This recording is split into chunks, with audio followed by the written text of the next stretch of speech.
ಎಲ್ರಿಗೂ ನಮಸ್ಕಾರ. Welcome back to Suhasini life style. ನಿನ್ನೆ ನಾನು ಎಂಗೇಜ್ಮೆಂಟ್ ವ್ಲಾಗ್ ಒಂದು ಇನ್ಸ್ಟಾಗ್ರಾಮ್ನಲ್ಲಿ ಶೇರ್ ಮಾಡಿದ್ದೆ. ಅದಾದ ನಂತರ ತುಂಬ ಜನ ನಿಮ್ಮ ತಮ್ಮನ ಯಾಕೆ ವೀಡಿಯೋದಲ್ಲಿ ತೋರಿಸಲ್ಲ, ನಿಮ್ಮ ಅಪ್ಪ ಅಮ್ಮನ ಬಗ್ಗೆನೇ ಹೇಳ್ತೀರಾ ಅಂತೆಲ್ಲ ಕ್ವಶನ್ಸ್ ಕೇಳ್ತಾ ಇದ್ದೀರಾ. ಸೊ ನಿಮ್ಮೆಲ್ಲರಿಗೂ ಒಂದು ಸಣ್ಣ ಕ್ಲಾರಿಫಿಕೇಷನ್ ನಾನು ಈ ವಿಡಿಯೋದಲ್ಲಿ ಕೊಡ್ತಿದ್ದೀನಿ. ಆ್ಯಕ್ಚುಲಿ ಈ ವಿಡಿಯೋ ನಾನು ಹಳೆ ಚಾನಲ್ನಲ್ಲಿ ಆಲ್ರೆಡಿ ನಾನು ಶೇರ್ ಮಾಡಿದ್ದೆ, ಬಟ್ ಇಲ್ಲಿ ನನಗೆ ಹೊಸ ಸಬ್ಸ್ಕ್ರೈಬರ್ಸ್ ಆಗಿದ್ದೀರಾ. ಸೊ ನಿಮಗೆ ನಮ್ಮ ಫ್ಯಾಮಿಲಿ ಇಂಟ್ರೊಡಕ್ಷನ್ ಕೊಡಬೇಕಾದ್ರೆ ಸ್ವಲ್ಪ ಡೌಟ್ ಬಂದೇ ಬರುತ್ತೆ, ಯಾಕೆ ಇವ್ರನ್ನ ವ್ಲಾಗಲ್ಲಿ ತೋರಿಸಲ್ಲ ಅಂತೆಲ್ಲ. ಹಾಗಾಗಿ ನಾನು ಹಳೆ ಚಾನಲ್ ಇದ್ದಿದ್ದ ವೀಡಿಯೋನೇ ನಾನು ಮತ್ತೆ ಇಲ್ಲಿ ನಿಮ್ಮ ಜೊತೆಗೆ ಶೇರ್ ಮಾಡಿದ್ದೀನಿ. ನಿಮ್ಮೆಲ್ಲರ ಡೌಟ್ಸ್ನ ಕ್ಲಿಯರ್ ಮಾಡಬೇಕನ್ನೋದು ಒಂದೇ ಉದ್ದೇಶ. ಸೊ ಐ ಹೋಪ್ ನಿಮಗೆ ಈ ವ್ಲಾಗಲ್ಲಿ ಒಂದು ಕ್ಲಾರಿಟಿ ಸಿಗುತ್ತೆ ಅಂತ ಅಂದ್ಕೊಂಡಿದ್ದೀನಿ. ಜನ ಕೇಳ್ತಾ ಇದ್ದು ತುಂಬ ತೀರಾ ಪರ್ಸ್ನಲ್ ಕ್ವಶನ್ ಒಂದು ಕೇಳ್ತಾ ಇದ್ರಿ. ಸೊ ನಾನು ಯಾವಾಗಲೂ ಹೇಳ್ತಾ ಇದ್ದೆ ನನಗೆ ಅದ್ರ ಬಗ್ಗೆ ಮಾತಾಡೋಕ್ಕೆ ಇಷ್ಟ ಇಲ್ಲ ಅಂತೇಳಿ. ಸೊ ನನಗೆ ರೀಸೆಂಟಾಗಿ ಒಬ್ಬರು ಕಮೆಂಟ್ ಮಾಡಿದರು, ನೀವು ನಮ್ಮನ್ನೆಲ್ಲ ಫ್ಯಾಮಿಲಿ ಅಂತೀರಾ, ಆದರೆ ಫ್ಯಾಮಿಲಿ ಬಗ್ಗೆ ಏನಾದ್ರು ಕೇಳಿದ್ರೆ ಅದಕ್ಕೆ ಆನ್ಸರೇ ಹೇಳಲ್ಲ, ಸುಮ್ಮನೆ ಆಗ್ಬಿಡ್ತೀರಾ ಅಂತ. ಸೊ ಅವಾಗ ನಾನು ಅಂದ್ಕೊಂಡೆ, ಹೌದಲ್ವ, ನಾನು ನಿಮ್ಮೆಲ್ಲನೂ ಫ್ಯಾಮಿಲಿ ಅಂತ ಕರೆದ್ಮೇಲೆ ಅಟ್ಲೀಸ್ಟ್ ನೀವು ಕೇಳೋ ಕ್ವಶನ್ಸ್ಗೆ ನಾನು ಆನ್ಸರ್ ಹೇಳಲೇಬೇಕು ಅಂತ. ಸೊ ಅವ್ರು ಕೇಳಿದ್ದು ನಿಮ್ಮ ತಮ್ಮಂಗೆ ಏನಾಗಿತ್ತು ಅಂತ ಕೇಳಿದ್ರೆ ನೀವು ಆನ್ಸರೇ ಹೇಳಲ್ಲ, ಫ್ಯಾಮಿಲಿ ಅಂತ ಮಾತ್ರ ಅಂತೀರಾ, ಫ್ಯಾಮಿಲಿ ಅಂದಮೇಲೆ ಎಲ್ಲ ಶೇರ್ ಮಾಡಬೇಕಲ್ವ ಅಂತ. ಸೊ ತುಂಬ ಯೋಚನೆ ಮಾಡಿ ಇವತ್ತು ವಿಡಿಯೋ ಮಾಡಬೇಕಾ ಬೇಡ ಅಂತ ಯೋಚನೆ ಮಾಡಿ ಕೆಲಸ ಎಲ್ಲ ಮುಗೀತು. ಸಮಯ ಸ್ಕೂಲ್ಗೆ ಹೋಗಿದ್ದಾನೆ, ಹಸ್ಬೆಂಡ್ ಕೆಲಸಕ್ಕೆ ಹೋಗಿದ್ದಾರೆ, ಮನೇಲಿ ಯಾರೂ ಇಲ್ಲ. ಹಾಗಾಗಿ ವಿಡಿಯೋ ಮಾಡೋಣ ಅಂತ ಧೈರ್ಯ ಮಾಡಿದೆ. ನಾನು ಎಲ್ಲೂ ಈ ವಿಷಯದ ಬಗ್ಗೆ ಮಾತಾಡಲ್ಲ ಫ್ಯಾಮಿಲಿ, ತುಂಬ ಕಡಿಮೆ ನಾನು ಮಾತಾಡೋದೇ ಇಲ್ಲ ಅಂದ್ಕೊಳ್ಳಿ. ನಾನೆಲ್ಲೂ ಮಾತಾಡಲ್ಲ, ಏಕೆಂದರೆ ಇವಾಗ ಒಂದು ಖುಷಿ ವಿಚಾರ ಆದರೆ ನಿಮ್ಮ ಜೊತೆ ಎಲ್ಲ ಹಂಚ್ಕೋಬೋದು, ಅಥವಾ ಅದ್ರ ಬಗ್ಗೆ ಮಾತಾಡ್ತಾ ಇದ್ರೆ ಒಂಥರ ಸ್ಮೈಲ್ ಬರುತ್ತೆ, ನಿಮಗೂ ಖುಷಿ ಆಗುತ್ತೆ, ನನಗೂ ಖುಷಿ ಆಗುತ್ತೆ, ಕೇಳೋರ್ಗೂ ಖುಷಿ ಆಗುತ್ತೆ. ಆ ಥರ ವಿಷಯಗಳನ್ನ ರಿಪೀಟೆಡ್ಲಿ ಮಾತಾಡ್ತಿದ್ರೆ ಚೆನ್ನಾಗಿರುತ್ತೆ.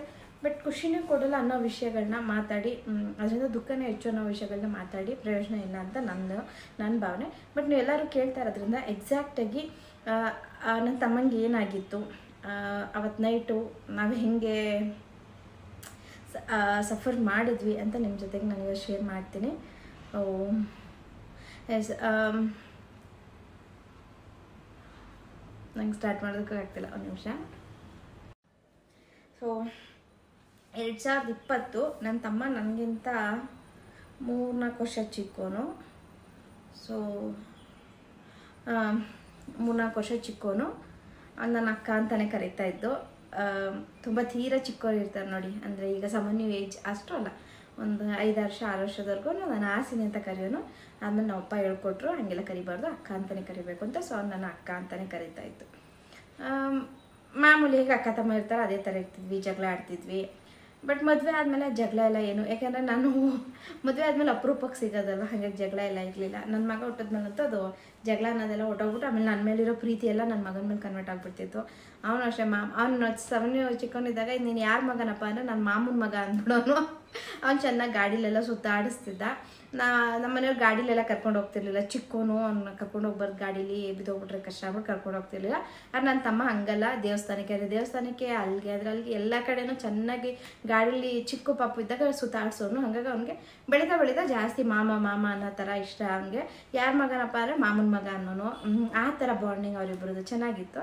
ಸಾಮಾನ್ಯ ಒಂದು 3 ವರ್ಷ ಸ್ಕೂಲ್ ಸ್ಟಾರ್ಟ್ ಮಾಡಿದ ಸಾಮಾನ್ಯ. ಸೊ ಎಲ್ಲನೂ ಚೆನ್ನಾಗಿತ್ತು ಫ್ಯಾಮಿಲಿ. ತುಂಬಾ ನಾವು ಅಪ್ಪಂಗೆ ಸ್ಟ್ರೋಕ್ ಆದಮೇಲೆ ಸ್ವಲ್ಪ ನಾವೆಲ್ಲ ಡಿಸ್ಟರ್ಬ್ ಆದ್ವಿ, ಇವು ಮುಂದೆ ಏನಪ್ಪ ಅಂತ. ಆವಾಗ ನನ್ನ ತಮ್ಮ ಸಪೋರ್ಟಿಂಗ್ ಆಗಿದ್ದ, ನಮ್ಮ ಅಮ್ಮಂಗಾಗಲಿ ನಮಗಾಗಲಿ. ಓಕೆ, ನನ್ನ ತಮ್ಮ ಇದ್ದಾನೆ, ಅವನ ಮನೆ ನೋಡ್ಕೊತಾನೆ ಅನ್ನೋ ಥರ ಇತ್ತು. ಅದಾದಮೇಲೆ ಊರಲ್ಲಿ ನಾವು ಮನೆಯೂ ಕಟ್ಸಿದ್ವಿ, ನಮ್ಮವ್ರ ಮನೆ ಕೂಡ ಆಯಿತು, ಗೃಹಪ್ರವೇಶನೂ ಆಯಿತು, ಎಲ್ಲ ಆಯಿತು, ಚೆನ್ನಾಗಿತ್ತು. ಓಕೆ, ನಮ್ಮಪ್ಪ ಸ್ವಲ್ಪ ರಿಕವರ್ ಆಗ್ತಾಯಿದ್ರು, ಅಂದರೆ ಎದೋಳಕ್ಕೆ ಆಗ್ತಾಯಿಲ್ಲ ಅನ್ನೋರು ಎದ್ದೋಡಾಡ್ತಾಯಿದ್ರು, ಸ್ವಲ್ಪ ರಿಕವರ್ ಆಗ್ತಿದ್ರು. ಅಂದರೆ ನಮ್ಗೆ ಗೊತ್ತಿತ್ತು ನಮ್ಮಪ್ಪ ಪೂರ್ತಿ ಹುಷಾರಾಗಿ ಮೊದಲಿನ ಥರ ಆಗಲ್ಲ ಅಂತ ಗೊತ್ತು, ಬಟ್ ಅದು ರಿಕವರ್ ಆಗ್ತಿದ್ರು ಅನ್ನೋದೊಂದು ಖುಷಿ. ಓಕೆ, ಎಲ್ಲ ಸರಿ ಇತ್ತು. ಸೊ ಅವತ್ತು ಭಾನುವಾರ ಜನವರಿ 12ನೇ ತಾರೀಕು 2020 ಇಸ್ವಿ 2020, ಕೋವಿಡ್ ಬರೋದಕ್ಕಿಂತ 2 ತಿಂಗಳು ಮುಂಚಿನ ದಿನ, ಲೈಕ್ 2 ತಿಂಗಳು ಮುಂಚೆ, ಜನವರಿ 12ನೇ ತಾರೀಕು ಭಾನುವಾರ. ಅವತ್ತು ನಾನು ನಮ್ಮ ಅಮ್ಮರ ಮನೆಗೆ ಹೋಗಿದ್ದೆ, ಸಂಡೇ ಆಗಿದ್ದರಿಂದ ಭಾನುವಾರ ಅಲ್ಲಿಗೆ ಹೋಗಿದ್ವಿ. ಸೊ ನಾನೇ ಬಿರಿಯಾನಿ ಮಾಡಿದೆ, ಬಿರಿಯಾನಿ ಚಿಲ್ಲಿ ಚಿಕನ್ ಏನೋ ಮಾಡಿ ಊಟನೂ ಮಾಡಿದ್ವಿ. ನಾನೇ ನನ್ನ ತಮ್ಮಂಗೆ ಬಡಿಸ್ಕೊಟ್ಟೆ, ಊಟ ಮಾಡಿದ್ವಿ. ನೈಟ್ ಒಂದು 9 ಗಂಟೆ ಎಲ್ಲ ಬಡಿಸಿದ್ವಿ, ಎಲ್ಲ ಆಯಿತು, ಊಟ ಎಲ್ಲ ಆಯಿತು. ಸೊ ಊಟ ಎಲ್ಲ ಆದಮೇಲೆ ಸ್ವಲ್ಪ ಉಪ್ಪು ಹೆಚ್ಚಾಗ್ಬಿಟ್ಟಿತ್ತು, ಒಂಚೂರು ಬಿರಿಯಾನಿಗೂ ಚಿಲ್ಲಿ ಚಿಕನ್ಗೂ ಸ್ವಲ್ಪ ರುಚಿ ಹೆಚ್ಚಾಗ್ಬಿಟ್ಟಿತ್ತು. ನನ್ನ ತಮ್ಮ ರೇಗಿಸ್ತಾನೆ ಇದು ಉಪ್ಪಿನ ಇಷ್ಟೊಂದು ಹಾಕಿದೆ ಅಂತ. ಸೊ ಊಟ ಮಾಡಿದ್ವಿ, ಎಲ್ಲ ಆಯಿತು. ಅದಾದಮೇಲೆ ಅವತ್ತು ನೈಟು ಅವ್ನ ಫ್ರೆಂಡ್ ಯಾರ್ದೋ ಬರ್ತಡೇ ಇತ್ತಂತೆ. ಸೊ ಇವಾಗೆಲ್ಲ ಟ್ರೆಂಡ್ ಇದೆ ಅಲ್ವಾ, 12 ಗಂಟೆಗೆ ಕೇಕ್ ಕಟ್ ಮಾಡೋದು ಆ ಥರ ಎಲ್ಲ. ಸೊ ನೈಟ್ 12 ಗಂಟೆಗೇನೋ ಕೇಕ್ ಕಟ್ ಮಾಡ್ಸೋಕೆ ಹೋಗ್ತೀನಿ ಅಂತ ಹೇಳ್ದೆ. ನಾವು ಬಾಯ್ಬಿಟ್ಟು ಹೇಳಿದ್ದೀವಿ, ನೈಟ್ ಹೆಂಗೆ ನೀವು ಹೋಗ್ತೀಯಾ, ಊಟ ಆಯ್ತಲ್ವ ಇಲ್ಲೇ ಮಲ್ಕೋ, ಮನೇಲೇ ಇರು, ಏನಕ್ಕೆ ಹೋಗ್ತೀಯಾ ಅಂತ. ಅವನು ಇಲ್ಲ ಬಟ್ ಹೋಗ್ಬೇಕು ಅಂದ್ಬಿಟ್ಟು. ಸೊ ಕೆಳಗಡೆ ನಾವು ಅಮ್ಮರ ಮನೆಯಿಂದ ಕೆಳಗಡೆ ನಾವು ಇಳಿದ್ವಿ, ಅವನು ಇಳ್ದ. ಅವನು ಆ ಕಡೆ ಹೋದ, ನಾವು ಈ ಕಡೆ ಬಂದ್ವಿ. ಸರಿ ಆಯಿತು, ಹುಷಾರಾಗಿ ಹೋಗು ಆಯಿತು ಅಂದ್ಬಿಟ್ಟು ನಾವು ಮನೆಗೆ ಬಂದ್ವಿ, ಅವನು ಆ ಕಡೆ ಹೋದ. ಸೊ ಮನೆಗೆ ಬಂದ್ವಿ, ಮನೆಗೆ ಬಂದುಬಿಟ್ಟು ನಾವು ಊಟ ಅಲ್ಲೇ ಮಾಡ್ಕೊಂಡು ಬಂದಿದ್ವಿ, ಮಲ್ಕೊಂಡ್ವಿ. ಬೆಳಗ್ಗೆ ಒಂದು 4 ಗಂಟೆಗೆ ನಮ್ಮ ಮನೆಯವ್ರಿಗೆ ಫೋನ್ ಬಂತು. 4 ಗಂಟೆಗೆ ಫೋನ್ ಬಂದರೆ ಏನೇ ಅಂದ್ರೂ ಗಾಬರಿನೇ. ಯಾವುದೋ ಹೊಸ ನಂಬರಿಂದ ಬಂತು. ನನ್ನ ತಮ್ಮನ ಫ್ರೆಂಡು, ಅಣ್ಣ ಈ ಥರ ನನಗೆ ಆಕ್ಸಿಡೆಂಟ್ ಆಗಿಬಿಟ್ಟಿದೆ ಅಂತ ಹೇಳಿದ್ರಂತೆ ಫೋನಲ್ಲಿ. ಇವರು ನಿದ್ದೆಗಣ್ಣಲ್ಲಿ ತಮಾಷೆ ಮಾಡ್ಬಿಡಕಣಪ್ಪ, ಏನೋ ಕರೆಕ್ಟಾಗಿ ಹೇಳು ಅಂತೇನೋ ಅಂದವ್ರೆ. ಇಲ್ಲ ಅಣ್ಣ ಆಕ್ಸಿಡೆಂಟ್ ಆಗ್ಬಿಟ್ಟೈತೆ ನನಗೆ ಅಂತ ಹೇಳಿದ್ನಂತೆ. ಇವರು ಹಂಗೆ ಬೈದರು, ಏನು ಇಷ್ಟೊತ್ತಲ್ಲಿ ತಮಾಷೆ ಮಾಡೋ ವಿಷಯನ ಇದು, ನೀವು ಅದೇ ಬಕ್ರ ಮಾಡ್ತಾ ಇರ್ತೀರಾ, ಆ ಥರ ಏನೋ ಫ್ರ್ಯಾಂಕ್ ಕಾಲ್ ಥರ ಇದ್ದರೆ ನಾನು ಬೈದ್ಬಿಡ್ತೀನಿ, ಈಗ ಇಷ್ಟೊತ್ತಲ್ಲ ಫ್ರ್ಯಾಂಕ್ ಮಾಡೋದು, ನಾವು ಮಲಗಿದ್ವಿ ಹಾಗೆ ಅಂತ. ಅವ್ರು ಇಲ್ಲ ಅಣ್ಣ ನಿಜವಾಗ್ಲೂ ಆಕ್ಸಿಡೆಂಟ್ ಆಗಿದೆ ಅಂತ ಹೇಳಿದ್ದಾರೆ. ಏನಾಗಿದೆ ಇಲ್ಲ ಅನಿ ಅಂತ ಹೇಳಿದ್ದಾರೆ ನಮ್ಮ ಮನೆಯವ್ರಿಗೆ. ಬಟ್ ಅವರು ಹೇಳಲಿಲ್ಲ. ಎದ್ರು ನನಗೇನೋ ಚಿಕ್ಕದಾಗಿ ಆಕ್ಸಿಡೆಂಟ್ ಆಗ್ಬಿಟ್ಟೈತಂತೆ, ಅವ್ರ ಗಾಡಿಯವ್ರೇನೋ ಗಲಾಟೆ ಮಾಡ್ತಾವ್ರಂತೆ. ಇವರು ಅಂದ್ಬಿಟ್ಟು ಕೆಳಗಡೆ ಹೋದರು, ನಾವು ಹಳೆ ಮನೇಲಿದ್ವಿ, ಕೆಳಗಡೆ ಹೋದರು. ಸೊ ನಾನು ಇರ್ಬೋದೇನೋ ಮೇ ಬಿ, ಯಾರು ತಾನೇ ಒಂದು ಇಮ್ಯಾಜಿನ್ ಮಾಡ್ಕೊತಾರೆ ಫ್ಯಾಮಿಲಿ, ಇವಾಗ ಆಕ್ಸಿಡೆಂಟ್ ಆಗ್ಬಿಟ್ಟಿದೆ ಅವರಿಲ್ಲ ಅಂತ ಯಾರು ಆ ಥರ ಅಂದ್ಕೊಳ್ಳೋಕ್ಕೂ ಸಾಧ್ಯ ಇಲ್ಲ ಅಲ್ವಾ. ಸೊ ಆಕ್ಸಿಡೆಂಟ್ ಆಗಿರಬೇಕು ಅಂತ ನಾನು ಅಂದ್ಕೊಂಡೆ. ಸೊ ಕೆಳಗಡೆ ಹೋಗ್ಬಿಟ್ಟು ಅವ್ರು ಏನೇನು ಫೋನಲ್ಲಿ ಮಾತಾಡ್ಕೊಂಡ್ರೋ, ಎಲ್ರಿಗೂ ಫೋನ್ ಮಾಡಿದ್ದಾರೆ, ನಮ್ಮೂರು ಅಣ್ಣದಿರಿಗೆಲ್ಲ. ಯಾಕೆಂದರೆ ನಾನು ಅದೇ ಊರೋಳು, ನಮ್ಮ ಹಸ್ಬೆಂಡ್ ಕೂಡ ಅದೇ ಊರವರು. ಹಾಗಾಗಿ ಅನಿಗೂ ನಮ್ಮ ಊರ ಅಣ್ಣದಿರು ಅವರೆಲ್ಲ ಅನಿಗೂ ಫ್ರೆಂಡ್ಸು ಅವ್ರ ಜೊತೆಲೇ ಇದ್ದಿದ್ದು ಆ ಥರ. ಸೊ ಎಲ್ರಿಗೂ ಫೋನ್ ಮಾಡಿದ್ದಾರೆ. ಊರಲ್ಲಿ ನನ್ನ ಮೈದನ್ ಫೋನ್ ಮಾಡೋರೆ. ಸೊ ಎಲ್ರಿಗೂ ಮಾಡಿಕೊಂಡು ಫೋನ್ ಮಾಡಿಬಿಟ್ಟು ಮೇಲೆ ಬಂದರು. ಅನಿ ಅದೋ ಗಾಡಿಗೆ ಆಕ್ಸಿಡೆಂಟ್ ಮಾಡಿಬಿಟ್ಟವನಂತೆ, ಅವರು ಪೊಲೀಸ್ ಸ್ಟೇಷನಲ್ಲಿ ಇಟ್ಕೊಂಡವ್ರಂತೆ. ನಾನು ಅವನು ಏನೋ ಪೊಲೀಸವ್ರು ಬಿಡಲ್ಲ ಅಂತವ್ರಂತೆ. ನಿನ್ನ ಅಕ್ಕರ ಮನೆಗೆ ಬಿಡ್ತೀನಿ, ಅಂದರೆ ನಮ್ಮ ಅಮ್ಮರ ಮನೆಗೆ ಬಿಡ್ತೀನಿ, ನಾನು ಪೊಲೀಸ್ ಸ್ಟೇಷನ್ ಹತ್ರ ಹೋಗಿ ಅವ್ನು ಕರ್ಕೊಂಬರ್ತೀನಿ ಅಂತ ಅಂದರು. ನನಗೆ ಒಂದು ಕಡೆ ಭಯ, ಅಯ್ಯೋ ಏನು ಹೇಳ್ತಾವ್ರೆ ಅಂತ. ಆಮೇಲೆ ಇದ್ರೂ ಇರ್ಬೋದು, ನನಗೆ ಇದನ್ನು ನಂಬ್ತಾ ಇದ್ದೆ ನಾನು. ಹೌದು ಆಕ್ಸಿಡೆಂಟ್ ಮಾಡಿರ್ಬೋದೇನೋ, ಪೊಲೀಸ್ ಸ್ಟೇಷನ್ ಬಿಡ್ತಾ ಇರಲ್ಲ. ಇವಾಗ ಹುಡುಗರು ಇದ್ರೆ ಬಿಡಲ್ಲ, ಕರೆಸಿ ಮನೆಯಿಂದ ಅಂತಾರೆ, ಇಲ್ಲ ಏನಾದ್ರು ಫೈನ್ ಕಟ್ಟಿ ಅಂತಾರೆ, ಕೇಸ್ ಹಾಕ್ತೀವಿ ಅಂತ ಈ ಥರ ಇರುತ್ತಲ್ಲ. ಸೊ ಹಂಗಾಗಿ ಹೌದು ಇರಬೇಕೇನೋ ಅಂದ್ಬಿಟ್ಟು ಸಾಮಾನ್ಯ ಅವಾಗ ಪ್ರೀ ನರ್ಸರಿಗೆ ಹೋಗ್ತಾ ಇದ್ದೆ, ನರ್ಸರಿ. ಸೊ ಆಯಿತು, ಸ್ಕೂಲು ಸೋಮವಾರ ಅವತ್ತು ಸ್ಕೂಲ್ ಆದರೆ ಸ್ಕೂಲ್ ಬೇಡ ಇವತ್ತು ರಜಾ ಹಾಕ್ಸೋಣ, ನೀನು ಅಕ್ಕರ ಮನೆಯಲ್ಲಿರು ಅಂತ ಹೇಳಿದ್ರು. ಸರಿ ಅಂದ್ಬಿಟ್ಟು ನಾನು ಕೆಲ್ಸಕ್ಕೆ ಹೋಗ್ತಿದ್ದೆ, ನಾನೊಂದು ಸ್ಕೂಲ್ಗೆ ಟೀಚರಾಗಿ ಕೆಲ್ಸಕ್ಕೆ ಹೋಗ್ತಾಯಿದ್ದೆ. ಸರಿ ಆಯಿತು ಬೇಡ ಇವತ್ತು, ಸೊ ಅದೇನೋ ದೊಡ್ಡದಾಗಿ ಕೇಸ್ ಆಗಿದೆ ಅಂತ ಹೇಳಿದ್ರು. ಆಯಿತು ಅಂದ್ಬಿಟ್ಟು 2 ವೀಲರಲ್ಲಿ ಹೋದ್ವಿ. ನಾನು ಹಸ್ಬೆಂಡ್ ATM ದುಡ್ಡು ಡ್ರಾ ಮಾಡಿಕೊಂಡ್ರು. ನಾನು ಅಂದ್ಕೊಂಡೆ ಪೊಲೀಸ್ ಸ್ಟೇಷನ್ಗೆ ಕೊಡೋಕೆ ಬೇಕಾಗುತ್ತೇನೋ, ಇಲ್ಲ ಏನೋ ಪ್ರಾಬ್ಲಮ್ ಆಗಿರುತ್ತೆ ದುಡ್ಡು ಬೇಕೇನೋ ಡ್ರಾ ಮಾಡಿಕೊಂಡ್ರು. ಸರಿ ಹೋದ್ವಿ. ಮೈಸೂರು ರೋಡು ನಾಯಂಡಹಳ್ಳಿ ಹತ್ರ ನಮ್ಮೂರು ಅಣ್ಣದಿರೆಲ್ಲ ಬಂದವ್ರೆ. ಅವ್ರ ಕಾರಲ್ಲಿ ನಾನು ಹತ್ಸಿದ್ರು. ನೀನು ಅಕ್ಕರ ಮನೆಗೆ ಹೋಗು, ಇವ್ರು ಕರ್ಕೊಂಡು ಹೋಗ್ತಾರೆ ನಿನ್ನ, ಅಣ್ಣ ಬಂದಿದ್ರು ಅವರು ಪುನಿಯಣ್ಣ ಅಂತ. ಪುನಿಯಣ್ಣ ಕರ್ಕೊಂಡು ಹೋಗ್ತಾನೆ ನಿನ್ನ, ಆಗ ಅಕ್ಕರ ಮನೆಗೆ ಬಿಡ್ತಾರೆ, ನೀನು ಅಲ್ಲಿರು, ನಾವು ಕರ್ಕೊಂಡ್ಬರ್ತೀವಿ. ನಾನು ಆಕ್ಸಿಡೆಂಟ್ ಆಗಿರೋದು ಇವರೆಲ್ಲ ಯಾಕೆ ಬಂದವ್ರೆ ಅಂತ ನಾನು ಹತ್ತಲ್ಲ ಅಂತ, ಕಾರ್ ನಾನು ಹತ್ತಲ್ಲ, ನನಗೇನಾಗಿತ್ತು ತೋರಿಸು ಫಸ್ಟ್, ನಾನು ಬರ್ತೀನಿ, ಅವ್ನು ಮಾತಾಡಿಸ್ತೀನಿ, ಆಮೇಲೆ ನಾನು ಹೋಗ್ತೀನಿ ಅಂತ. ಪೊಲೀಸ್ ಸ್ಟೇಷನ್ ಇಷ್ಟೊತ್ತಲ್ಲ, ಅಂದರೆ ಒಂದು ಬೆಳಗಿನ ಜಾವ ಅದೆಲ್ಲ ಆಗೋಷ್ಟಕ್ಕೆ ಒಂದು 5 ಗಂಟೆ. ಇಷ್ಟೊತ್ತಲ್ಲಿ ಪೊಲೀಸ್ ಸ್ಟೇಷನ್ಗೆ ಬಿಡ್ತಾರ ನಿಮ್ಮನ್ನ ಬೇಡ ಅಂತ ಅವರೆಲ್ಲ ಹೇಳೋಕ್ಕೆ ಶುರು ಮಾಡಿದ್ರು. ಇಷ್ಟೊತ್ತಲ್ಲಿ ಬೇಡ ಮಲ್ಗೆಲ್ಲ ಪೊಲೀಸ್ ಸ್ಟೇಷನ್ಗೆ ಬಿಡಲ್ಲ ಲೇಡೀಸ್ನೆಲ್ಲ, ಬೇಡ ನೀನು ಹೋಗಿ ಮನೇಲಿ ಇರು, ನಾವು ಕರ್ಕೊಂಬರ್ತೀವಿ ಅಂದರು. ಸರಿ ಎಲ್ಲ ಹೇಳ್ತಾರಲ್ಲ ಅಂದ್ಬಿಟ್ಟು ನಂಗೆ ಆಗಲೂ ಇದೇ ಡಗ ಅನ್ನಿಸ್ತಾಯಿತ್ತು. ಸರಿ ಅಂದ್ಬಿಟ್ಟು ಹೋದ್ವಿ ಅಮ್ಮರ ಮನೆಗೆ. ನಮ್ಮಗೆ ಅಷ್ಟರಲ್ಲ ಹುಡುಗರು ಫೋನ್ ಮಾಡಿದ್ರಂತೆ. ಹುಡುಗರು ಫೋನ್ ಮಾಡಿಲ್ಲ, ನಂಬರು ಸಿಕ್ಕಿಲ್ಲ, ನಮ್ಮ ನಂಬರು ಸಿಕ್ಕಿಲ್ಲ ಅವ್ರಿಗೆ. ಯಾಕಂದರೆ ನನ್ನ ತಮ್ಮ ಫಿಂಗರ್ ಪ್ರಿಂಟು ಇಲ್ಲ ಫೇಸ್ ಲಾಕೋ ಅಥವಾ ಏನೋ ಪಾಸ್ವರ್ಡ್ ಇಟ್ಕೊಂಡ್ಬಿಟ್ಟಿದ್ದಾನೆ, ಅದು ಓಪನ್ ಆಗ್ತಾಯಿಲ್ಲ ಅಂತೆ. ಸೊ ಅವ್ರಿಗೆ ಯಾರ ನಂಬರು ಸಿಕ್ಕಿಲ್ಲ. ಅವರು ನಮ್ಮ ಅಮ್ಮರ ಮನೆ ಹತ್ರನೇ ಬಂದು ಬೆಳಗಿನ ಜಾವ 4 ಗಂಟೆಲಿ ಬಾಗಿಲು ತಟ್ಟವ್ರು. ನಮ್ಮ ಅಮ್ಮಂಗೆ ಗಾಬರಿ ಆಗೈತೆ. ನಮ್ಮ ಅಮ್ಮನ ಜೊತೆನೂ ಅದೇ ಹೇಳೋದಂತೆ, ಹಿಂಗನೇ ಆಕ್ಸಿಡೆಂಟ್ ಮಾಡಿಬಿಟ್ಟಿದ್ದಾನೆ, ಪೊಲೀಸ್ ಸ್ಟೇಷನ್ ಇಟ್ಕೊಂಡವ್ರಮ್ಮ, ಅಣ್ಣನ ಫೋನ್ ನಂಬರ್ ಕೊಡಿ, ನಿಮಗೆ ಗೊತ್ತಾಗಲ್ಲ, ಅಣ್ಣನ ಫೋನ್ ನಂಬರ್ ಕೊಡಿ ಅಂತ ನಮ್ಮನೆ ಫೋನ್ ನಂಬರ್ ಕೊಟ್ಟಿರೋದು. ಸೊ ನಾನು ಹೋಗೋಷ್ಟು ನಮ್ಮ ಎದ್ಬಿಟ್ಟವ್ರೆ, ನಮ್ಮ ಅಪ್ಪನೂ ಎದ್ಬಿಟ್ಟವ್ರೆ. ನಮ್ಮ ಅಪ್ಪಂಗೆ ಟೆನ್ಷನು, ನಮ್ಮಂಗೆ ಟೆನ್ಷನು. ಆಮೇಲೆ ನಾನು ಹೇಳಿದೆ ಇಲ್ಲ ನಾನು ಸುಮ್ಮನೆ ಇವಾಗ ಹೆಂಗಿರುತ್ತೆ ಅಂದರೆ ಫ್ಯಾಮಿಲಿ ಆ ಸಿಚುವೇಶನ್ನ ಈಗ ನಾನು ಏನು ಹೇಳೋಕ್ಕಾಗ್ತಿಲ್ಲ ಅವ್ರಿಗೆ, ಈಗ ನನಗೆ ಪೂರ್ತಿ ಗೊತ್ತಿಲ್ಲ ಏನು ಅಂತ. ಆಮೇಲೆ ನಾನು ಸುಮ್ಮನೆ ಈಗ ಅವ್ರನ್ನ ಸಮಾಧಾನ ಮಾಡಬೇಕಲ್ಲ, ಅದಕ್ಕೆ ಇಲ್ಲ ನಾನು ಬಂದೆ ಪೊಲೀಸ್ ಸ್ಟೇಷನ್ಗೆ ಕೂರ್ಸವ್ರೆ, ಅವ್ನು ಆಕ್ಸಿಡೆಂಟ್ ಮಾಡ್ಬಿಟ್ಟವಂತೆ, ಬಿಡಲ್ಲ ಅಂತ ಇದ್ರು, ಅದಕ್ಕೆ ಇವರೆಲ್ಲ ಬಂದವ್ರು ಏನೋ ಮಾತಾಡ್ಬಿಟ್ಟು ಕರ್ಕೊಂಬರ್ತಾರಂತೆ, ಅದಕ್ಕೆ ನಾನು ಇಲ್ಲಿ ಹೋಗು ಪೊಲೀಸ್ ಸ್ಟೇಷನ್ಗೆ ಬೇಡ ಅಂದರು, ಅದಕ್ಕೆ ಬಂದೆ ಅಕ್ಕ, ಏನಿಲ್ಲ ನಮ್ಮಪ್ಪನ ಹಣ ಏನಿಲ್ಲ, ನಾನು ನೋಡ್ಕೊಬಂದೆ ಅಂತ ಹೇಳ್ತಾ ಇದ್ದೀನಿ. ನನಗೆ ಅಂದರೆ ನನಗೆ ಗ್ಯಾರಂಟಿ ಅವನಲ್ಲಿದ್ದಾನೆ, ಪೊಲೀಸ್ ಸ್ಟೇಷನ್ಲಿದ್ದಾನೆ ಅಂತ ನಾನು ಧೈರ್ಯವಾಗಿ ನಮ್ಮ ಅಪ್ಪ ಅಮ್ಮಂಗೆ ಹೇಳ್ತಾ ಇದ್ದೀನಿ. ಪಾಪ ನಮ್ಮ ಅಮ್ಮಂಗೆ ನಮ್ಮ ಅಪ್ಪಂಗೆ ಐಡಿಯಾನೇ ಇಲ್ಲ ಫ್ಯಾಮಿಲಿ, ನನಗೆ ಐಡಿಯಾ ಇಲ್ಲ ಅಂದರೆ ಅವ್ರಿಗೆ ಹೆಂಗಿರುತ್ತೆ ಹೇಳಿ, ಐಡಿಯಾನೇ ಇಲ್ಲ, ಏನಾಗ್ತಿದೆ ಅಂತಲೇ ಗೊತ್ತಿಲ್ಲ ಅವ್ರಿಗೆ. ಪಾಪ ಹಿಂಗೆ ಅವರು ನನ್ನ ಥರನೇ ನಂಬ್ಕೊಂಡಿದ್ರು. ಆಮೇಲೆ ನನ್ನ ನಾದಿನಿ ಬಂದು 6:30 ಅಷ್ಟರಲ್ಲಿ, ನನ್ನ ನಾದಿನಿ ಬಂದಾಗ ನನಗೇನೋ ಮಿಸ್ ಹೊಡಿತೈತೆ, ಯಾಕೆ ಇವಳು ಬಂದ್ಲಲ್ಲ ಅಂತ. ಅವಳು ಬಂದ್ಬಿಟ್ಟು ಅದೇ ಹೇಳಿದ್ಲು, ಆಕ್ಸಿಡೆಂಟ್ ಏನೋ ಜೋರಾಗಿ ಆಗ್ಬಿಟ್ಟೈತಂತೆ, ನೀನು ಬಿಡ್ತಾ ಇಲ್ವಂತೆ ಅಕ್ಕ ಅಂತ ಹೇಳಿದ್ರು. ಪಾಪ ನಮ್ಮಮ್ಮ ಹಾಲು ತಂದು ನನ್ನ ಮಗಂಗೆ ಹಾಲೆಲ್ಲ ಕಾಯಿಸ್ಕೊಡ್ತಾವ್ರೆ, ನನ್ನ ನಾದಿನಿ ಮಕ್ಕಳಿದ್ರು ಅವ್ರಿಗೆಲ್ಲ ಹಾಲೆಲ್ಲ ಕಾಯಿಸ್ಕೊಡ್ತಾವ್ರೆ ಪಾಪ. ಅಂದರೆ ನಾನು ಎಷ್ಟು ಯೋಚನೆ ಮಾಡ್ತಾಯಿದ್ದೀನಿ ಅಂದರೆ,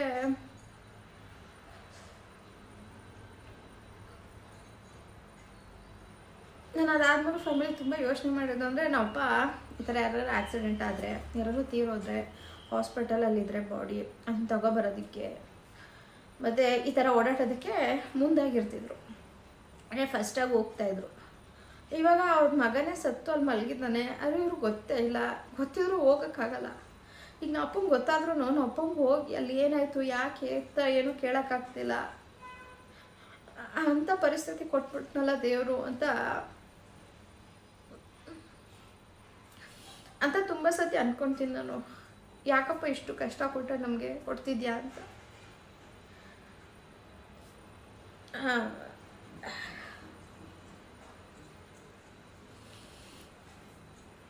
ಸೊ ಆಮೇಲೆ ಸರಿ 7 ಗಂಟೆ ಆಯಿತು, 8 ಗಂಟೆ ಆಯಿತು. ನಮ್ಮ ಪಾಪ ಟಿಫನ್ ಮಾಡೋಕ್ಕೆ ರೆಡಿ ಮಾಡ್ತಾವ್ರೆ, ಅವ್ರಿಗೆ ಗೊತ್ತಿಲ್ಲ ಏನಾಗಿದೆ ಅಂತ. ಆಮೇಲೆ ಟಿಫನ್ ಏನು ಬೇಡ ಅಂದ್ಬಿಟ್ಟು ಸರಿ ಕೆಳಗಡೆ ಹೋಗಿ ಒಂದೊಂದು ಇಡ್ಲಿ ತಂದು ಕೊಟ್ಬಿಡೋಣ, ನಾವು ಅಪ್ಪಗೆ ಮಾತ್ರೆ ಕೊಡಬೇಕಿತ್ತು, ನನ್ನ ಮಗನಿಗೆ ನಾವು ಅಪ್ಪಗೆ ಇಡ್ಲಿ ತಂದು ಕೊಡೋಣ ಅಂತ ತಂದುಕೊಟ್ವಿ. ನಮ್ಮಪ್ಪ ತಿಂದರು ಫ್ಯಾಮಿಲಿ. ಅಂದರೆ ಯಾರಿಗೇ ಆಗಲಿ ಮಗನಿಗೆ ಹಿಂಗಾಗೈತೆ ಅಂದರೆ ಊಟ ಹಿಡಿಯಲ್ಲ, ಆದರೆ ಅನಿವಾರ್ಯಕ್ಕೆ ಅವ್ರಿಗೆ ಏನು ಮಾಡಬೇಕು ಅಂತ ಗೊತ್ತಾಗ್ತಿಲ್ಲ, ಅಥವಾ ಏನು ಮಾಡಬೇಕು ಅಂತ ಗೊತ್ತಾದ್ರೂ ಅವ್ರು ಯೋಚನೆ ಬಂದರೂ ಅವ್ರಿಗೆ ಹೋಗಿ ಆ ಕೆಲಸ ಮಾಡೋಕ್ಕಾಗಲ್ವಲ್ಲ.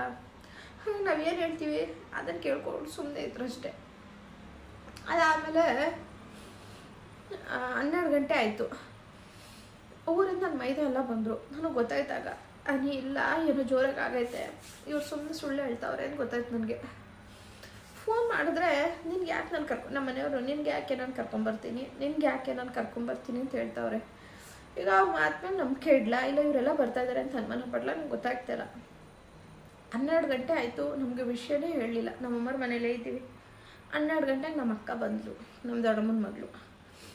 ಅವಳು ಬಂದು ಹೇಳಿದ್ಲು, ನಿನ್ನ ಮಗ ಇನ್ನೆಲ್ಲ ಅವನೇ ನೈಟು 2 ಗಂಟೆಲೇ ಹೊಟ್ಟೋಗವನೆ ಅಂತ.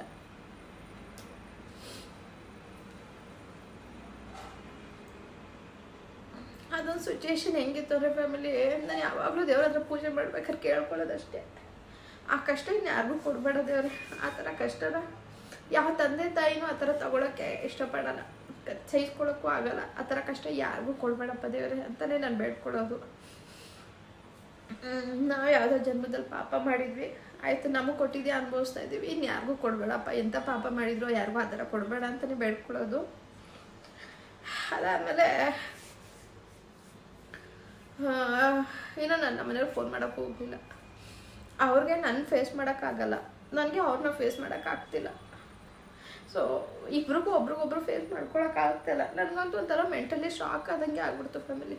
ಹಿಂಗೆ ರಿಯಾಕ್ಟ್ ಮಾಡಬೇಕು ಅಂತಲೇ ಗೊತ್ತಾಗ್ತಿಲ್ಲ ನನಗೇನೋ ನನ್ನ ತಮ್ಮ ಬದುಕಿದಾನೆ ಅನ್ನೋ ಥರನೇ ಇದ್ದೀನಿ. ನನಗೇನೂ ಒಪ್ಕೊಳ್ಳೋಕ್ಕಾಗ್ತದೆ ಇಲ್ಲ. ಇನ್ನೂ ನನಗೆ ಅವನಿಲ್ಲ ಅನ್ನೋದು ಯಾವಾಗ ನೆನೆಸ್ಕೊಂಡಾಗ ಬಂದರೆ, ಇಲ್ಲಾಂದರೆ ಎಲ್ಲೋ ಹೋಗಿದ್ದಾನೆ ಬರ್ತಾನೆ ಅನ್ನೋ ಥರನೇ ನಾನು ಇಷ್ಟು ವರ್ಷ ಆದರೂ ಇರೋದು. ಹಂಗಾಗಿ ಅವತ್ತು ನಾನು ಹೇಗೆ ಒಪ್ಕೊಳ್ಳಿ, ನಾನು ಒಪ್ಕೊಳ್ತಿಲ್ಲ. ನನಗೇನೋ ಅವ್ನು ಇನ್ನೂ ಇದ್ದಾನೆ ಬರ್ತಾನೆ ಅನ್ನೋ ಥರನೇ ಇತ್ತು. ಸರಿ ಅಲ್ಲಿಂದ ವಿಕ್ಟೋರಿಯಾ ಹಾಸ್ಪಿಟಲಲ್ಲಿ ಆಲ್ರೆಡಿ ಎಲ್ಲ ಮುಗಿಸ್ಬಿಟ್ಟಿದ್ರು. ಏನು ಪ್ರೊಸೀಜರ್ ಇರುತ್ತೆ ಆ ಪ್ರೊಸೀಜರೆಲ್ಲ ಮುಗಿಸಿ ನಮ್ಮ ಅಕ್ಕ ಮೈದ ಅಣ್ಣ ಅವ್ರು ಬಂದು ನಮ್ಮನ್ನ ಕಾರಲ್ಲಿ ಕರ್ಕೊಂಡೋದ್ರು. ಅಲ್ಲಿ ಕರ್ಕೊಂಡೋದ್ರು.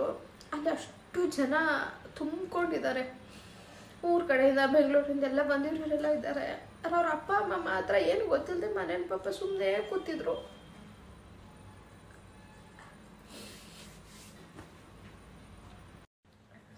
ಸಾರಿ ಫ್ಯಾಮಿಲಿ, ನಾನು ಬರೀ ಹಳೇದೇ ಮಾಡ್ತಿದ್ದೀನಿ.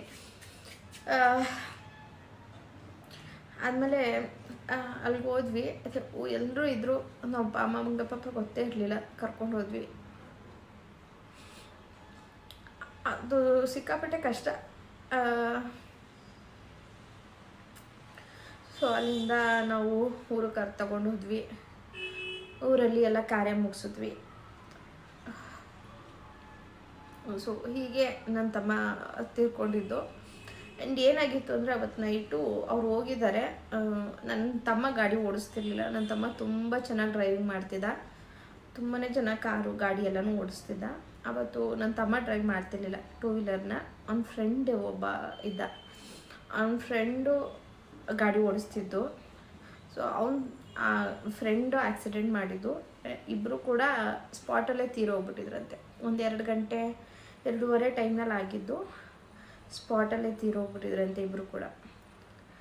ಅದಾದಮೇಲೆ ಅವ್ರ ಜೊತೆಗೆ ಹೋಗಿದ್ದು ಒಂದು 3-4 ಬೈಕಲ್ಲಿ ಹೋಗ್ತಿದ್ರಂತೆ ಫ್ರೆಂಡ್ಸು. ಸೊ ಇವ್ರದ್ದೊಂದು ಗಾಡಿ ಆಕ್ಸಿಡೆಂಟ್ ಆಗಿ ಇವ್ರು ಸ್ಪಾಟಲ್ಲೇ ತೀರೋಗಿದ್ದಾರೆ. ಅದಾದಮೇಲೆ ಫೋನ್ ನಂಬರ್ ತೊಗೊಳೋದಕ್ಕೆ ತುಂಬ ಟ್ರೈ ಮಾಡಿದ್ದಾರೆ. ಫೋನ್ ಮಾಡಬೇಕಲ್ಲ, ಹೆಂಗೆ ಮಾಡೋದು ಅಂತ. ಅದು ಲಾಕ್ ಓಪನ್ ಆಗಿಲ್ಲ. ಅದಾದಮೇಲೆ ನಾವು ಅಮ್ಮರ ಮನೆ ಹತ್ರ ಬಂದು ನಮ್ಮ ಅಮ್ಮರ ಹತ್ರ ನಂಬರ್ ತೊಗೊಂಡು ನಮಗೆ ವಿಷಯ ಮುಟ್ಟಿಸಿದ್ರು. ನಮ್ಗೆ ಇಷ್ಟು ಆಯಿತು. ಆ ಟೈಮ್ನಲ್ಲಿ ನನ್ನ ಹಸ್ಬೆಂಡ್ ಪಾಪ ತುಂಬ ಸ್ಟ್ರಾಂಗಾಗಿ ನಿಂತ್ಕೊಂಡಿದ್ರು. ಯಾಕೆಂದರೆ ಅವ್ರಿಗೂ ಗೊತ್ತಾಗಿರಲ್ಲ ಏನು ಮಾಡಬೇಕು ಅಂತ. ಎಲ್ಲದಕ್ಕೂ ಅನಿ ಅಂತ ಇದ್ವಿ ನಾವು. ಸೊ ಸಡನ್ನಾಗಿ ಅವ್ರಿಗೆ ಏನು ಮಾಡಬೇಕು ಅಂತ ಗೊತ್ತಾಗಿಲ್ಲ ಅನ್ನೋದಕ್ಕಿಂತ ನಮ್ಗೆ ಹೇಗೆ ಹೇಳೋದು, ನಮ್ಮ ಅಮ್ಮಗೆ ಹೆಂಗೆ ಹೇಳೋದು. ನಮ್ಮ ಅಮ್ಮಗೆ ನನ್ನ ತಮ್ಮ ಅಂದರೆ ಸಖತ್ ಇಷ್ಟ. ನಮ್ಮ ಅಪ್ಪಗೆ ನಾನು ಫೇವ್ರೇಟು, ನಮ್ಮ ಅಮ್ಮಗೆ ನನ್ನ ತಮ್ಮ ಫೇವ್ರೇಟ್, ಆ ಥರ. ಸೊ ನಮ್ಮಂಗೆ ಏನು ಹೇಳೋದು. ಮತ್ತು ನಮ್ಮ ಅಪ್ಪಗೆ ಬೇರೆ ಈ ಥರ ಹುಷಾರಿಲ್ಲ, ಹಿಂಗಾಗಿದ್ದಾರೆ. ಈ ಟೈಮ್ನಲ್ಲಿ ಮಗನೂ ಇಲ್ಲ ಅಂದರೆ ಇನ್ಯಾರು ಅವ್ರಿಗೆ ಇರ್ತಾರೆ ಅನ್ನೋ ಥರ ಅವ್ರಿಗೆ ಹೆಂಗೆ ಹೇಳೋದು ಅನ್ನೋತ ಅದನ್ನು ತುಂಬ ಸಫರ್ ಮಾಡಿದ್ದಾರೆ. ಹೆಂಗೆ ಹೇಳೋದು ಇವ್ರಿಗೆ ಅಂತ. ಅದೆಲ್ಲ ಮುಚ್ಚಿಡೋ ವಿಷಯ ಅಲ್ಲ, ಅರ್ಧ ದಿನ ಮುಚ್ಚಿಡೋಕ್ಕಾಗಿಲ್ಲ ಅವ್ರ ಕೈಲಿ. ಸೊ ಅಷ್ಟೇ, ದೇವರು ಕಿತ್ಕೊಂಡ್ಮೇಲೆ ಅದು ಗೊತ್ತಾಗಲೇಬೇಕು ಎಷ್ಟು ದಿನ ಅಂತ ಮುಚ್ಚಿಡೋಕ್ಕಾಗುತ್ತೆ. ಅದಾದಮೇಲೆ ತುಂಬ ಕಷ್ಟ ಆಗುತ್ತೆ ಫ್ಯಾಮಿಲಿ. ಯಾಕೆಂದರೆ ಮನೇಲಿ ಗಂಡಸ್ರು ಇಲ್ದಿರೋ ಮನೆ ಅಂದರೆ ಹೆಂಗಿರುತ್ತೆ ಅಂತ ನಿಮಗೂ ಗೊತ್ತಿರುತ್ತೆ. ಸೊ ನಮ್ಮ ಅಪ್ಪ ಪೇಷಂಟ್ ಥರ ಕೂತಿರ್ತಾರೆ ಒಂದು ಕಡೆ, ನಮ್ಮ ತಮ್ಮ ಇಲ್ಲ. ಬಟ್ ನಮ್ಮ ಅಲ್ಲಿಂದ ಇಲ್ಲಿವರೆಗೂ, ಅವತ್ತಿಂದ ಇವತ್ತಿನವರೆಗೂ ಚೆನ್ನಾಗಿ ನೋಡ್ಕೊಳ್ತಾ ಬಂದಿದ್ದ ಫ್ಯಾಮಿಲಿ. ಅವ್ರು ಯಾರ ಮೇಲೂ ಡಿಪೆಂಡ್ ಆಗಿಲ್ಲ. ನಮ್ಮ ಮೇಲೂ ಕೂಡ ನಮ್ಮ ಹತ್ರದಿಂದ ₹1 ಅವ್ರು ಇಲ್ಲಿವರೆಗೂ ತೊಗೊಂಡಿಲ್ಲ, ಅಥವಾ ನಮ್ಮ ಹತ್ರ ₹1 ಅವ್ರ ಸಹಾಯನೂ ಕೇಳಲ್ಲ. ಕಷ್ಟಪಟ್ಟು ದುಡಿತಾರೆ, ಬೆಳಿಗ್ಗೆ ಸಂಜೆ ಟೈಲರಿಂಗ್ ಮಾಡ್ತಾರೆ. ಅವ್ರು ಹೇಳೋದು ಒಂದೇ ಮಾತು ಯಾವಾಗ್ಲೂ, ಇವಾಗ ನಾನು ಶಕ್ತಿಯಾಗಿದ್ದೀನಿ, ನಾನು ದುಡಿತೀನಿ, ನಿಮ್ಮ ಅಪ್ಪನ ನಾನು ಸಾಕ್ತೀನಿ, ನಮ್ಮ ಕೈಲಿ ಆಗೋದೇ ಇಲ್ಲ ಅಂದಾಗ ನಿಮ್ಮ ಹತ್ರ ಬರ್ತೀವಿ, ಅವಾಗ ನೀವೇ ನೋಡ್ಕೊಬೇಕು. ಇವಾಗ ನಾನು ಶಕ್ತಿಯಾಗಿದ್ದೀನಿ, ಈಗಲೇ ಯಾಕೆ ಬಂದು ನಿಮ್ಮ ಮೇಲೆ ಭಾರವಾಗಿ ಕೂತ್ಕೋಬೇಕು ಅಂತ. ಸೊ ಅದು ನಂಗೆ ತುಂಬ ಖುಷಿ. ಬೇರೆಯವರಾಗಿದ್ದರೆ ಅಯ್ಯೋ ನನಗೆ ಹಿಂಗಾಗ್ಬಿಡ್ತು ಅಂದ್ಕೊಂಡಿರ್ತಿದ್ರೇನೋ ಗೊತ್ತಿಲ್ಲ. ಆದರೆ ನಮ್ಮ ಆಗೋದು ಇವಾಗ ಆಗೋಗೈತೆ, ಏನು ವಾಪಸ್ ಸರಿ ಮಾಡೋಕ್ಕಾಗಲ್ಲ. ಮುಂದೆ ಜೀವನ ಮಾಡಲೇಬೇಕಲ್ವ. ಎಲ್ಲ ಓದೋರ ಜೊತೆ ನಾವು ಹೋಗಬೇಕು. ಇಲ್ಲ ಇರ್ತೀವಿ ಅಂತ ಅಂದರೆ ಓದೋರ ಜೊತೆ ನಾವು ಹೋಗೋಕ್ಕಾಗಲ್ಲ. ಸೊ ನೆಕ್ಸ್ಟ್ ಆಪ್ಷನ್ ನಾವು ಇರಬೇಕು. ಜೀವನ ಮಾಡಬೇಕು ಅಂದರೆ ಜೀವನ ನಡಿಲೇಬೇಕು ಅಂತ ಅಷ್ಟು ಸ್ಟ್ರಾಂಗಾಗಿ ಜೀವನ ಮಾಡ್ತಿದ್ದಾರೆ. ಅವ್ರಿಗೆ ಯಾರ ಮೇಲೂ ಡಿಪೆಂಡ್ ಆಗಿಲ್ಲ. ಅದನ್ನು ನಾನು ತುಂಬ ಹೆಮ್ಮೆಯಿಂದ ಹೇಳ್ಕೊತೀನಿ. ಅವರು ಮಗಳು ಅಳಿಯನ ಮೇಲೂ ಡಿಪೆಂಡ್ ಆಗಿಲ್ಲ. ಅವ್ರ ಜೀವನ ಅವ್ರು ಸಾಕ್ತವ್ರೆ. ಸೊ ಅದು ನಾನು ತುಂಬ ಖುಷಿಯಿಂದ, ತುಂಬ ಹೆಮ್ಮೆಯಿಂದ, ಪ್ರೌಡಾಗಿ ಹೇಳ್ತೀನಿ. ಯಾಕೆಂದರೆ ಅದು ಬಂದ್ಬಿಡೋದು ಒಬ್ಬೊಬ್ಬರಿಗೆ. ಇವಾಗ ಮಗನೂ ಇಲ್ಲ, ಗಂಡ ಈ ಥರ, ಈಗ ಇನ್ನೇನು ಮಗಳ ಹತ್ರ ಹೋಗಿ ಸೇರ್ಕೊಂಡ್ಬಿಡ್ತಾರೆ, ಆ ಥರ ಎಲ್ಲ ಮಾತುಗಳು ಬರುತ್ತೆ. ಬಟ್ ನಮ್ಮ ಅದನ್ನೆಲ್ಲ ಸುಳ್ಳು ಮಾಡಿದ್ರು. ಸೊ ಜೀವನ ಸಾಕ್ತಾಯಿದೆ. ಸೊ ಇಷ್ಟೇ ಆಗಿದ್ದು ಫ್ಯಾಮಿಲಿ. ಐ ಹೋಪ್ ನಾನು ನಿಮ್ಗೆ ಹೇಳೋಕ್ಕೆ ಟ್ರೈ ಮಾಡಿದ್ದೀನಿ. ಏನಂದರೆ ಕೆಲವೊಂದು ವಿಷಯಗಳು ಹಾಗೆ ಮಾತಾಡೋಕ್ಕೆ ಶುರು ಮಾಡಿದ್ರೆ ಅಳು ಬಂದ್ಬಿಡುತ್ತೆ. ಮಾತಾಡದೆ ಇದ್ರೇ ಚೆನ್ನಾಗಿದೆ ಅಂತ ಅನಿಸುತ್ತೆ. ಅದಕ್ಕೆ ನಾನು ಎಲ್ಲೋ ವಿಷಯಗಳನ್ನ ಮಾತಾಡೋಕ್ಕೆ ಹೋಗಲ್ಲ. ಬಟ್ ನೀವು ಮಾಡಿದ ಕಮೆಂಟ್ ನಿಮ್ಮ ಕೇಳ್ತಾ ಇರೋದು ನನಗೆ ಗೊತ್ತಾಗ್ತಿತ್ತು. ಅಂದರೆ ನಿಮಗೂ ಕ್ಯೂರಿಯಾಸಿಟಿ ಇರುತ್ತೆ. ಕ್ಯೂರಿಯಾಸಿಟಿ ಅನ್ನೋದಕ್ಕಿಂತ ಪಾಪ ಏನಾಯಿತು ಅಂತ ಕೇಳ್ತಾ ಇರ್ತೀರ. ಸೊ ನಾನು ಅದಕ್ಕೆ ಉತ್ತರ ಕೊಡಲೇಬೇಕು. ನಾನೊಂದು ಸೋಷಿಯಲ್ ಮೀಡಿಯಾ ಪ್ಲ್ಯಾಟ್ಫಾರ್ಮಿಗೆ ಬಂದಿದ್ದೀನಿ ಅಂದಮೇಲೆ ಎಷ್ಟು ಸಾಧ್ಯ ಆಗುತ್ತೋ, ಈಗ ನಾನು ತೀರಾ ಪರ್ಸ್ನಲ್ ಇದೆ ಅದನ್ನು ಹೇಳಿ ಅಂದರೆ ಖಂಡಿತವಾಗೂ ನಾನು ಹೇಳಲ್ಲ. ಬಟ್ ಹೇಳ್ಕೊಬೋದಂಥ ವಿಷಯಗಳನ್ನ ನಾನು ಹೇಳ್ಕೋಬೇಕು. ಅದನ್ನು ಮುಚ್ಚಿಡೋದು ಸರಿ ಇಲ್ಲ ಅಂಥೇಳಿ ನಾನು ಈ ಬ್ಲಾಗ್ನ ಮಾಡಿದ್ದು ಫ್ಯಾಮಿಲಿ. ಇದರಿಂದ ಯಾರಿಗಾದ್ರು ಬೇಜಾರಾಗಿದ್ದರೆ ರಿಲಿ ಸಾರಿ. ನಿಮ್ಮನ್ನ ಬೇಜಾರು ಮಾಡಬೇಕು ಅನ್ನೋದು ಉದ್ದೇಶ ಅಲ್ಲ. ನಿಮ್ಮ ಪ್ರಶ್ನೆಗಳು ನನ್ನ ಉತ್ತರ ಕೊಡಬೇಕಿತ್ತು, ಅಥವಾ ನಿಮಗೂ ಒಂದು ಏನಾಗಿತ್ತು ಇವ್ರ ತಮ್ಮಂಗೆ ಅಂತ ಅನಿಸಿರುತ್ತೆ. ಸೊ ಹಾಗಾಗಿ ಅದನ್ನು ಕ್ಲಿಯರ್ ಮಾಡೋಣ ಅಂತ. ಇದಿಷ್ಟ ಫ್ಯಾಮಿಲಿ, ನಾನು ವ್ಲಾಗ್ನ ಎಂಡ್ ಮಾಡ್ತೀನಿ. ಮತ್ತು ಹೊಸ ವ್ಲಾಗ್ ಜೊತೆ ವಾಪಸ್ ಬರ್ತೀನಿ.